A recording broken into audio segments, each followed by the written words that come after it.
네, 랩런트들 한 주일 동안 잘 지냈죠? 오늘도 초신에서 만난 거 반갑고 24를 응답으로 누려요. 함께 은혜를 나누도록 하겠습니다. 오늘은 벌써 10강이에요. 현장 24로 70인 제자, 70인 지역운동이란 말씀으로 함께 은혜 나누기로 해요. 오늘의 학습 목표 다 같이 읽어볼게요. 현장 24를 누리면 현장 살릴 70인 제자, 70 지역운동을 일으켜 세계복음화할 제자로 쓰임받는 것을 알게 한다. 오늘 70인 제자, 70 지역운동이라는 말이 나왔어요. 그래서 이 의미를 알고 우리가 승리했으면 좋겠습니다. 오늘 말씀 여호와께서 이르시되 내가 애굽에 있는 내 백성의 고통을 분명히 보고 그들이 그들의 감독자로 말미암아 부르짖음을 듣고 그 근심을 알고. 우리 모세에 대해서 잠깐 나온 장면이에요. 모세가 하나님의 자녀로 부름받고 또 지도자로 하나님이 준비하셔서 가정 속에서 이스라엘 백성의 고통을 알고 또 사명을 감당하고 사명을 회복하는 그런 시간표가 되었네요. 오늘 우리 랩런트들도 현장을 보고 시간표를 바라보고 70인 제자, 70 제자 지역운동 의미를 생각해 보길 바랍니다. 우리가 먼저 알아야 할 게 있어요. 친구들이 알아야 할 거, 하나님은 현장을 살리는 조직을 주었어요. 우리 개개인은 너무나 소중한 하나님의 자녀예요. 모든 사람은 사랑받고 존중받고 인정받고 축복받도록 하나님이 부르시고 우리를 이 땅에 나게 하셨죠. 그래서 개개인이 너무 소중해요. 그렇지만 이 개개인이 소중하기 때문에 같이 살아가고 함께 해야 할 일들이 있고 함께 일을 할 때 꼭 필요한 게 있어요. 그게 뭐냐면 조직이에요. 개개인이 소중하기 때문에 정말 조직들이 제대로 모여지면 개개인의 이익과 권리와 모든 것을 어떻게 해요? 우리가 뒷받침해주는 그런 활동들이 되어질 수가 있어요. 그래서 하나님이 현장을 살리는 조직을 준비하셨어요. 이 시대에 우리에게 하나님이 우리를 위하여 준비한 조직이 무엇일까요? 목회자예요. 바로. 목회자는 강단 말씀을 가지고 교회 현장을 살리는 리더예요. 만약에 목사님들이 안 계시다면 이 어두운 시대에 복음운동, 말씀운동을 이끌어갈 지도자가 없어요. 이 흑암이 가득한 이때에 영적인 것은 어두워지고 육적인 것은 강해진 이 시대에 목회자들이 없다면, 중요한 하나님의 말씀을 선포하는 사람이 없다면 정말 엄청난 일이 일어날 수도 있어요. 그래서 이 목회자들이 힘을 얻고 승리할 수 있도록 우리는 어떻게 해요? 기도해야 돼요. 최고의 조직, 현장 살리는 조직이 무슨 조직이에요? 바로 목회자를 세우신 거예요. 그래서 목회자들이 반드시 필요해요. 목회자들은 무슨 일을 하나요? 강단 말씀을 가지고 교회 현장을 살리는 리더예요. 목회자들이 이 말씀 운동을 하고 교회 현장을 살리고 있기 때문에 지금 예전에 순교자를 통해서 끝까지 이 복음을 전해왔기 때문에 오늘 우리에게 이 복음이 증거돼서 오늘 우리가 구원받고 하나님의 자녀로서 응답받는 신분이 되어진 거예요. 그래서 하나님이 현장 살리는 조직을 주셨는데 정말 중요한 조직이 뭐예요? 목회자예요. 그래서 우리가 이 중요성을 알고 우리 랩런트들이 기도를 해야 돼요. 두 번째, 우리가 알아야 할 조직이 있어요. 이 시대는 정말 어둠이 가득하고 정말 이 복음이 너무나 희미한 시대예요. 그런데 하나님이 목회자를 먼저 세우시고 평신도 제자를 중요한 자리에 앉히셨어요. 교회에 중직자들이 세워지고 교회의 중요한 일들을 결정할 수 있도록 시스템을 세워가고 있어요. 그래서 중직자들이 너무 중요해요. 우리를 뒤에서 기도해주고 후원해주고 밀어주고 중요한 일을 감당하는 중직자들이 너무 중요해요. 중직자들이 지역 현장을 살리고 후대를 살리는 동역자로 세운 리더라는 거예요. 그래서 여러분들의 교회에 장로님들 계실 거예요. 권사님, 안수 집사님, 여러분들 이렇게 세우신 중직자들이 있을 건데 이분들은 정말 너무 소중한 분들이에요. 이분들이 날마다 교회를 위해 기도하고 우리 후대 랩런트를 위해 기도하고 지역 문화를 위해서 기도하는 평신도 최고의 제자예요. 70인 제자의 축복을 누리는 분들이 바로 이 중직자예요. 하나님이 이 시대에 중직자들을 세우셔서 지역 현장을 살리고 후대를 살리고 교회 현장을 살리라고 하나님이 지도자로 리더로 세우셨어요. 그래서 중직자는 너무 중요한 리더 조직이라는 거죠. 우리 랩런트들이 꼭 기억해야 돼요. 그리고 우리 랩런트들이 정말 기억해야 할 거, 우리 교회의 담당 교회 부교육장님이 계실 거예요. 계시지 않은 교회도 있고, 우리 목사님을 도와서 부목사님, 전도사님, 강도사님 여러분들이 있을 거예요. 이분들이 정말 너무나 소중한 분들이에요. 목사님과 중직자들을 있고 목사님과 랩런트들을 있는 중간에서 정말 말씀 운동을 도우면서 지역 운동을 사실적으로 실제적으로 감당하고 있는 분들이 부교육자예요. 그래서 이분들이 장차 미래에 사실은 소망이에요. 지도자예요. 1세대 목사님들이 가시면 사실은 차세대 목사님들인 이 부교육자들을 통해서 이 복음운동이 증거될 거기 때문에 지금 우리 교회에 우리 지역에 있는 부교육자님들이 너무 소중한 거예요. 그리고 또 우리 랩런트들, 후대들 얼마나 중요해요. 여러분들이 우리의 미래예요. 여러분들이 만약에 없다면 우리의 미래는 없어요. 어른들이 왜 이렇게 기도하고 사실 말씀 운동하고 왜 이래요? 우리 후대에게 가장 좋은 것을 남겨주기 위해서 그래요. 우리 후대들에게 정말 멋진 것을 주고 싶어서 그래요. 우리 후대들에게 이 언약을 전달하고 싶어서 그래요. 그래서 이 랩런트 조직 너무 중요해요. 그래서 우리 랩런트들이 하나님이 이 현장을 살리기 위해서 목회자, 중직자, 부교육자, 랩런트들을 준비하셔서 복음운동을 지속하기를 원하시고 아직도 복음 모르는 많은 현장에 그리스도의 복음이 증거되기를 원하십니다. 그래서 이 조직들을 생각하면서 하루에 한 번씩 일어나서 기도를 하는 거예요. 나의 마음에 양심적으로 오늘 우리 목사님, 우리 교회 중직자님, 우리 교회 부교육자님, 그리고 또 나와 우리 가정을 위해서 우리 랩런트들이 기도한다면 하나님이 분명히 중요한 증거를 주시리라고 사모님은 확신합니다. 그래서 우리를 이제까지 이끌어왔던 목회자들, 중직자들, 우리 부교육자와 랩런트들. 사모님도 사실은 그 청년 때 이 복음을 받았는데 사모님도 막 그때 랩런트 말만 들으면 얼마나 가슴이 설레고 그랬는지 몰라. 근데 지금 어느덧 벌써 어덜트가 돼버렸잖아. 어덜트 랩런트. 지금 여러분들을 보면 얼마나 부럽고 또 기대가 되는지 몰라요. 여러분들이 마음껏 꿈을 꾸시기 바랍니다. 두 번째 우리가 알아야 할 게 지역 현장을 살릴 70인 제자를 세워서 70지역 운동을 계획하셨어요. 비대면 시대여도 가능해요. 하나님은 제자를 연결하세요. 사실 저희가 이 코로나로 인해서 교회들이 막 공적인 예배 이런 것도 작년까지 해도 이게 너무나 우리가 자유롭지 못했잖아요. 그래서 몇 명 이상은 모이지 못하고 거리두기를 하고 여러 가지 너무나 방역 지침에 의해서 이 예배를 사실은 드릴 수 없는 환경들이 많이 있었어요. 그렇지만 그래서 그 줌이라는 것들이 우리가 줌이라는 이 매체를 활용해서 서로 소통을 하고 기도하고 이러면서 오늘 우리 초동신학원도 연결이 되어서 어쨌든 제자운동이 계속되고 있잖아요. 근데 어쨌든 비대면 시대여도 또 하나님이 우리에게 지혜를 주셔서 또 중요한 방법으로 언약을 전달하고 제자들을 세울 수 있도록 인도하고 계세요. 그래서 그 환경에 맞게끔 우리가 어떻게 해요? 주님을 바라보면서 어쨌든 제자 운동을 해야 한다는 것에 방향 맞추고 기도하는 것이 중요한 것 같아요. 제자 찾는 전도 중심으로 현장을 주신 거예요. 그래서 여러분 우리에게 주신 학교, 현장, 학원 현장, 우리에게 붙여진 지역 이것들이 하나님의 계획이 있는 곳이에요. 그래서 어떤 의미에서는 사실은 간절함이 좀 필요하잖아요. 우리가 기도를 해야 한다 하지만 기도가 슬슬 되어질 때도 있지만 기도가 좀 안 되어질 때가 있고 또 기도를 해도 중심이 안 남아질 때가 있고 사실 그럴 때도 있거든요. 그런데 현장을 보게 되면은 어떻게 해요? 좀 간절한 마음이 생기죠. 아, 정말 저 현장에 어렵구나. 아, 정말 또 그 현장이 어려운 걸로 끝난 것이 아니라 그 현장의 어려움이 나의 어려움으로 왔구나. 이런 절박함이 오게 되면 우리가 어떻게 해요? 그 현장을 보면서 기도를 하게 돼요. 아, 이게 정말 창세기 3장이네. 정말 이거는 그리스도 아니면 안 되네. 정말 복음 아니면 안 되는 문제였구나. 이것들을 깨닫게 하시죠. 그래서 우리 랩런트들이 어쨌든 현장 보는 눈이 열려야 돼요. 우리 주변에 있는 모든 만남, 친구, 학교 현장 이것들을 어떻게 우리가 복음의 눈으로 보면서 하나님이 여기에서 제자를 찾기를 원하신다. 이 관점으로 볼 수 있는 것이 중요한 거예요.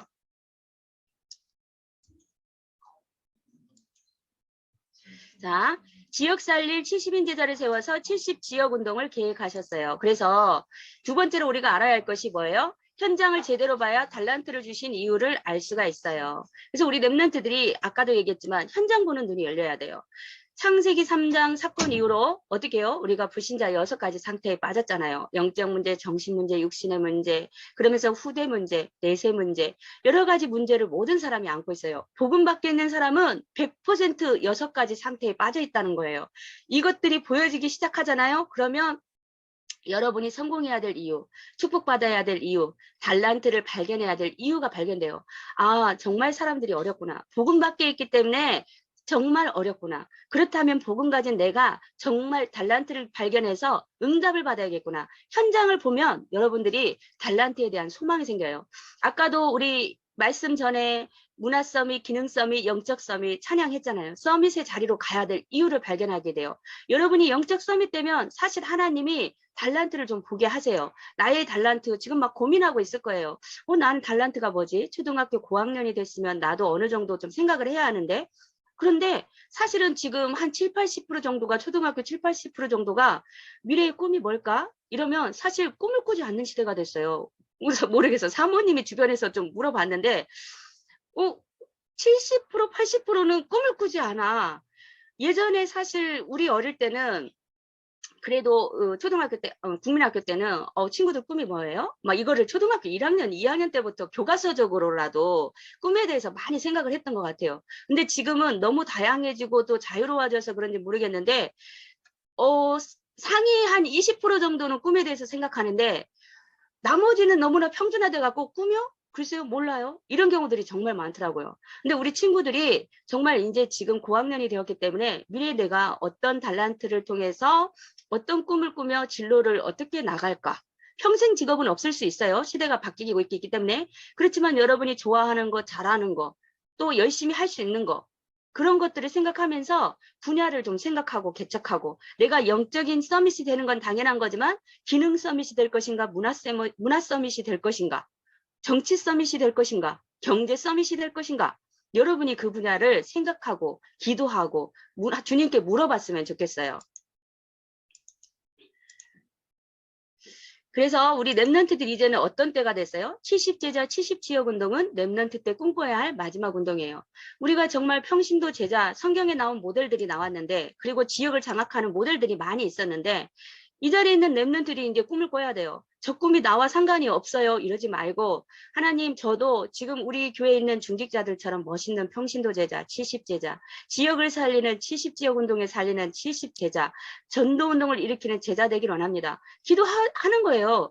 이상하죠? 기도를 하고 나는 잊어버렸는데 하나님은 기억하시고 이끌어 가세요. 그래서 여러분들 기도하는 게 참 중요해요. 사모님이 될 줄 몰랐다니까요. 사모님이 한참 은혜 받을 때 예배 드리는 게 너무 행복한 거예요. 정말 사모님은 그때 하나님이 은혜를 주셔서 예배 드리는 시간이 정말 꿀송이보다 달다 이거를 하나님이 체험하게 하셨거든요. 이게 사모님은 그냥 은혜 받으면서 그냥 기도한 거야. 하나님 정말 평생 예배하고 기도하고 찬양하면서 살 수 있는 직업 있으면 저는 그렇게 살고 싶어요. 그게 무슨 직업인지도 몰랐어요. 그렇게 고백하고 지나갔어요, 사모님은. 그런데 어느 날 하나님이 전도사님을 만나게 하셨다니까. 그때 이제 제가 물어본 거예요. 하나님, 저는 사모로 기도도 한 적이 없고 사모 잘할 자신도 없고 왜 저를 전도사님을 만나게 하셨어요? 그런데 그때 들린 게 아니라 떠오르게 하셨어요. 하나님이. 네가 그랬잖아. 평생 예배하고 기도하고 찬양할 수 있는 직업이 있으면 그렇게 살고 싶다고 했잖아. 떠오르게 하신 거 있죠. 그 기록도 안 했었어요. 그거는 고백을 했었던 건데 그런데 생각나게 하시더라고요. 여러분이 지금 기도를 은혜 받고 기도를 하잖아요. 설령 잊어버릴지라도 하나님은 기억하고 계시더라고요. 그리고 여러분이 멋있는 기도를 하잖아요. 그럼 하나님이 멋있게 응답하세요. 그래서 여러분 기왕이면 지금 어떻게 해야 돼요? 멋있는 꿈을 꿔야 돼요. 멋있는 꿈을 꾸고 멋있는 기도를 하면 하나님이 나중에 멋있게 응답하세요. 기대되지 않아요? 꿈은 너무 멋있어도 된다니까요. 하나님이 그렇게 기대에 맞게끔 응답하실 것을 확신합니다.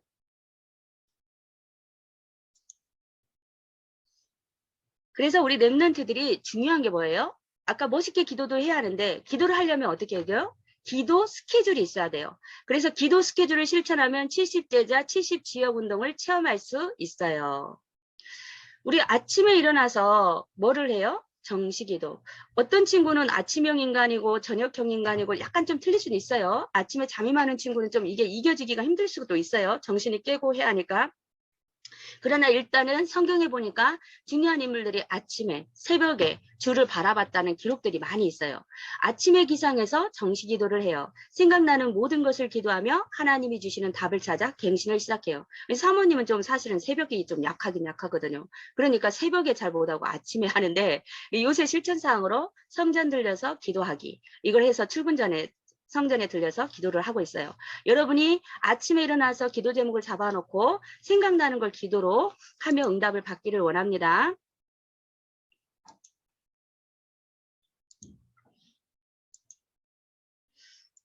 두 번째, 낮에는 모든 만남, 보는 거, 듣는 것을 전부 기도로 바꿔요. 이게 사실은 무시기도예요. 보는 거, 순간 나의 이 만나는 사람, 하나님이 이 만남을 나에게 주셨네. 나의 가까이 있는 이 사람이 소중한 사람이네. 이 만남을 통해서 어떻게 응답을 받을까? 내가 보는 거, 듣는 거. 이 모든 것들을 생각해서 이걸 기도하는 거예요. 내가 보여지는 거, 현장이 보여지네. 저기 정말 복음이 필요하네. 저 친구가 나 많이 어렵구나. 그럼 그리스도의 복음을 어떻게 전할 수 있을까? 어떤 말이 들리게 하네. 때로는 나에 대해서 슬픈 얘기를 들을 수도 있어요. 그럼 내가 갱신해야 되는 시간표네. 여러 가지 듣는 모든 것들을 기도로 바꾸는 거예요. 그래서 낮에는 모든 만남, 보는 것, 듣는 것을 전부 기도로 바꾸는 우리 랩런트들이 되었으면 좋겠습니다.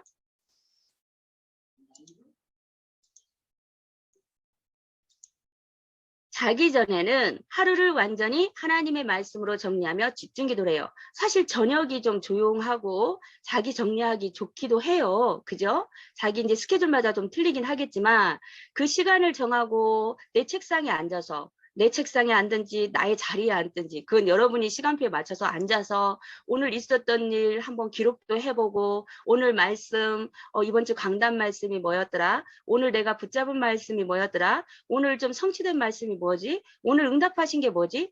아니면 내가 응답됐으면 하는 게 뭐지? 생각하면서 기록하고 그걸 어떻게 해요? 집중적으로 기도할 수 있다면 이 시간에는 정말 방해받지 않는 시간이 될 수 있거든요. 여러분이 내가 9시에 잔다. 9시 반에 잔다. 그러면 9시 10분부터 정리해도 돼요. 내가 뭐 9시 잔다. 그러면 한 8시 한 40분부터 준비를 하면 좋겠죠. 나름대로 스케줄을 잡아서 여러분이 저녁에는 하나님 말씀으로 집중 기도를 하는 시간표를 만들었으면 좋겠습니다. 이게 뭐예요? 기도 스케줄 실천 사항이에요. 이 중에서 이제 가장 좋은 것으로 우리 랩런트들이 실천하는 거예요. 그래서 오늘 적용. 나는 어른이 되면 어떤 조직 속에 들어가고 싶은가요? 좀 여러분이 이제 생각을 해보는 거예요. 뭐 경제, 정치, 문화, 기능, 여러분이 어떤 분야, 뭐 나는 뭐 컴퓨터 소프트웨어, 뭐 나름대로 내가 어떤 조직에 들어가서 서밋이 되고 싶은지 멋지게 꿈을 꾸는 거예요. 멋진 조직을 한번 생각해 보세요. 그리고 가문, 학교, 지역 현장을 살리게 해주신 나에게 주신 달란트는 무엇일까? 내가 잘하는 거, 잘할 수 있는 거, 즐거워하는 거 이런 걸 한번 생각해 보세요. 그래서 어떤 70인 제자로 준비될 것인가? 우리가 교회에서 내가 어떤 역할을 하고 지역적으로 어떤 역할을 하면서 응답을 받고 싶은가? 같이 포럼해 봅니다. 그리고 기도 스케줄을 시작해요. 그래서 정시 기도 제목을 사실 정하는 게 중요해요. 처음에 사모님 처음에 기도를 시작할 때는 기도를 어떻게 해야 할지 모르겠더라고요. 그래서 그 사모님이 첫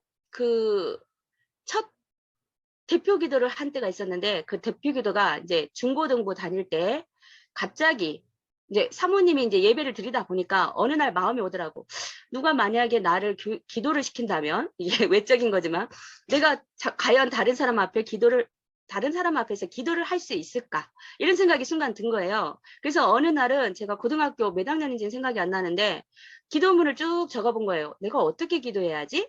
그러면서 하늘에 계신 아버지부터 시작을 해서 감사의 말도 써보고 내가 하나님께 쓸 수 있는 말도 써보고 그 당시에 내가 응답받고 싶은 기도 제목도 적어보고 그렇게 하면서 마무리하면서 기도를 연습을 했어요. 사실은. 그러니까 그때 뭘 했냐면 기도문을 작성을 한 거예요. 그 기도문을 작성하고 내가 만약에 다른 사람 앞에서 기도를 하게 된다면 이렇게 기도를 해야겠다라고 생각을 해본 적이 있어요. 그런데 그 준비를 하고 얼마 지나지 않아서 정말 갑자기 우리 선생님이 갑자기 김혜자 대표 기도하세요. 갑자기 시킨 거예요. 근데 이제 속으로는 당황했으나 그나마 기도 제목이 있었기 때문에 당황하지 않은 척하고 그때 기도를 첫 공식적인 기도인데 대표 기도인데 마무리를 했던 기억이 나요. 근데 여러분들도 기도 제목이 있잖아요. 적어보고 이거를 좀 만들어 보잖아요. 그러면 내가 어느 자리에 있든지 이 기도 제목이 있기 때문에 기도가 좀 사실은 술술 되어져요. 근데 어떤 친구들 왜 기도를 어떻게 해요 하는 친구들 대부분이 어떤 일이 있냐면 기도 제목이 없어요. 기도 제목이었기 때문에 내가 무엇을 기도해야 할지를 모르기 때문에 기도를 하려면 기도할 게 없는 거야. 그래서 여러분이 일단 점검하실 때 내가 무엇을 기도할 것인가라는 기도문을 만들어 보는 게 굉장히 중요해요. 정시기도문. 이거를 꼭 적어보시기 바랍니다. 그러면 이게 평상시에 어디에 있든지 사실은 기도가 되어져요. 정시기도문 틀이 잡히면. 이걸 한번 꼭 오늘 실제적으로 작성해 보시기 바랍니다. 오늘 수고하셨습니다. 그래서 아침, 낮에, 저녁 이걸 가지고 기도 제목을 한번 적어보시고 우리 랩런트들 어쨌든 10강 이렇게 벌써 한 학기가 마무리되었는데 네, 현장 24의 축복을 누리고 확인하는 우리 랩런트들 되기를 바랍니다. 네, 수고하셨습니다. 감사합니다. 잠깐 예, 기도문 같이 읽고 마무리할게요. 같이 기도할게요. 같이 기도합니다. 소리 키고 예수님의 십자가 죽으심과 부활로 나를 구원해 주셔서 고맙습니다. 현장 24를 살릴 70인 제자, 70지역 운동을 일으켜 세계복음화 제자로 쓰임받기를 원합니다. 지금 나의 일에 성실하게 도전하며 달란트를 발견하기를 원합니다. 아침, 점심, 저녁 시간을 정하여 하나님께 집중할 수 있도록 성령의 충만함을 주세요. 날마다 현장 24의 분위기를 누리며 그리스도의 빛을 발하게 해주세요. 살아계신 예수 그리스도 이름으로 기도합니다. 아멘.